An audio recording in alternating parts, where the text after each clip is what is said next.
Halo Sobat Merdeka Belajar. Berikut saya sajikan video selanjutnya terkait dengan pengisian RTL. Nah, pertama-tama Bapak Ibu perhatikan praktek kinerja capaiannya berapa persen. Kalau masih 50%, silahkan Bapak Ibu segera konfirmasi ke kepala sekolah atau tim penilai Bapak Ibu untuk melakukan refleksi terkait dengan hasil pengisian form rencana tindak lanjut sebelumnya. Nah, apabila sudah mencapai 75%, nah silahkan cek praktik kinerjanya apakah sudah dinilai atau diberikan refleksi oleh Bapak Kepala Sekolah atau belum. Nah, selanjutnya apabila sudah, nah di bagian pelaksanaan tindak lanjut akan ada tulisan isi dokumen tindak lanjut. Nah, apabila Bapak Ibu sudah pernah mengisi, akan tampil seperti ini, yaitu lanjutkan. Nah, silakan Bapak Ibu klik lanjutkan.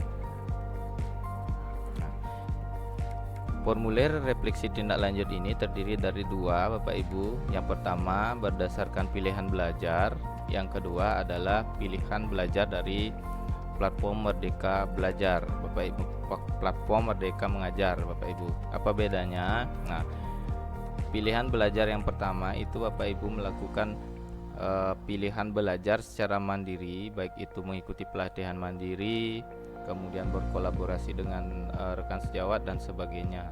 Tentunya disinkronkan dengan apa yang Bapak Ibu sudah susun sebelumnya. Nah, untuk yang pertama saya berikan contoh pengisian di pilihan belajar. Dalam hal ini saya mencoba membuat tujuan tindak lanjut daripada sebelumnya adalah meningkatkan interaksi positif di kelas melalui berbagai media interaktif yang dikembangkan secara mandiri maupun kolaborasi. Nah, di sini inspirasi baru yang saya dapatkan yaitu dari Kombel. Bisa Bapak Ibu contoh atau bisa Bapak Ibu sesuaikan dengan apa yang sudah saya susun, ataupun bisa disesuaikan dengan kebutuhan Bapak Ibu. Nah, kemudian berdasarkan inspirasi tersebut, perubahan praktik apa yang sudah Bapak Ibu lakukan. Nah, di sini saya mencoba untuk membuat apa yang menjadi praktik pembelajaran yang sudah saya kembangkan sesuai dengan pembelajaran mandiri, yaitu bagaimana saya merancang media dan sumber belajar dengan melibatkan peserta didik. Selanjutnya mereka melakukan diskusi kelompok untuk memilih materi-materi yang relevan sesuai dengan kebutuhan mereka dengan memanfaatkan berbagai media seperti Canva, PowerPoint dan sebagainya. Nah, setelah itu siswa itu bisa direkomendasi untuk mempublikasikan hasil-hasil karyanya di media sosial seperti Instagram maupun YouTube. Selanjutnya, untuk melatih interaksi positif siswa, khususnya bagaimana kita meningkatkan kemampuan berkomunikasinya, kita ajak mereka untuk saling memberikan refleksi terhadap hasil karya yang sudah dibuat. Nah, tentunya Bapak Ibu setelah melakukan praktek-praktek baik berdasarkan hasil pelatihan mandiri, tentunya memiliki tantangan Bapak Ibu ya. Nah, di sini saya mencoba membuat 3 tantangan yang paling dominan itu sulit untuk dipecahkan Bapak Ibu. Yang pertama, sarana pendukung. Nah, apabila Bapak Ibu memanfaatkan media dalam pembelajaran khususnya yang berbasis online, sarana pendukung yang paling rentan itu biasanya adalah kapasitas internet yang belum memadai. Nah, sehingga siswa itu menggunakan kuotanya sendiri. Yang kedua, merubah kebiasaan siswa dari sebelumnya menerima materi ke pengelolaan informasi secara mandiri. Dan yang terakhir, terkadang sulit bagi saya untuk menentukan ide-ide kreatif pembelajaran yang menarik itu, sehingga kita harus melakukan kolaborasi dengan guru sejawat ya. Selanjutnya Bapak Ibu, bagaimana cara dalam mengatasi tantangan tersebut agar bisa memastikan perubahan itu terjadi. Untuk kasus yang pertama, tantangan pertama, saya berusaha mengoptimalkan sumber daya yang ada agar tujuan pembelajaran tercapai, seperti misalnya memanfaatkan media-media offline untuk merancang media dan sumber belajar mandiri bagi anak-anak, seperti contohnya PPT yang bisa dikreasikan oleh siswa itu sendiri. Nah, bisa juga memanfaatkan Adobe Photoshop ya, Photoshop.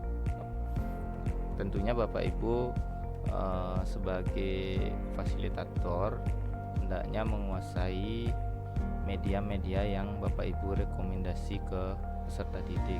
Begitu juga sebaliknya, apabila ada siswa yang memiliki kemampuan tersebut bisa dikolaborasikan.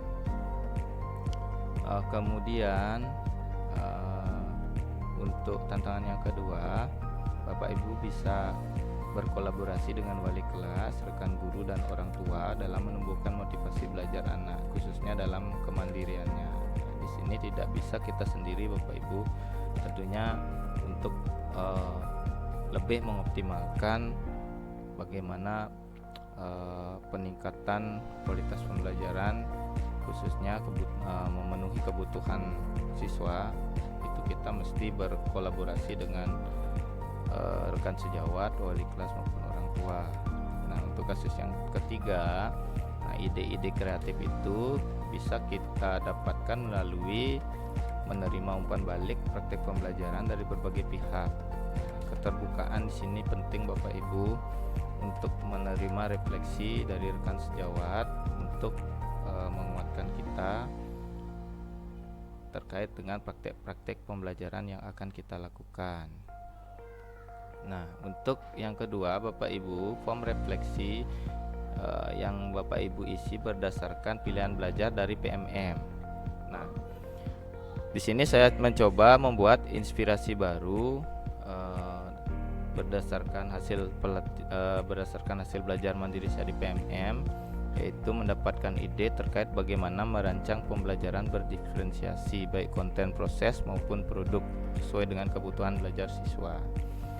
Nah, berdasarkan beberapa video-video yang sudah saya simak di platform Merdeka Mengajar, saya menemukan beberapa inspirasi yang bisa saya kembangkan, seperti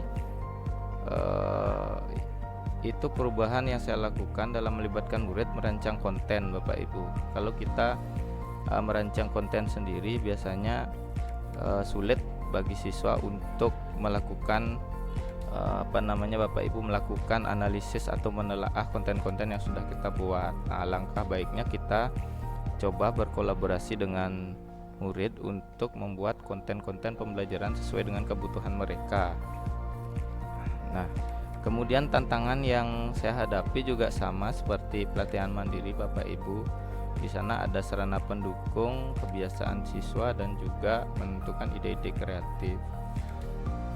Upaya untuk memecahkan permasalahannya juga sama seperti di atas Bapak Ibu, mengoptimalkan sumber daya, berkolaborasi, dan bagaimana kita bisa terbuka menerima umpan balik. Nah, apabila Bapak Ibu sudah mengisi seluruh form tersebut, Bapak Ibu cek kembali apakah sudah sesuai dengan kebutuhan Bapak Ibu. Apabila sudah, Bapak Ibu bisa klik kumpulkan. Apabila belum yakin, bisa simpan draft. Nah, klik centang, kemudian kumpulkan.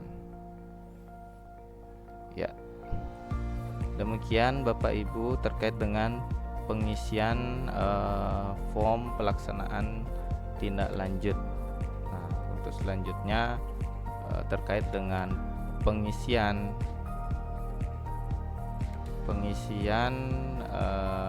pengembangan kompetensi, itu saya lanjutkan di part berikutnya. Terima kasih Bapak Ibu. Salam dan bahagia.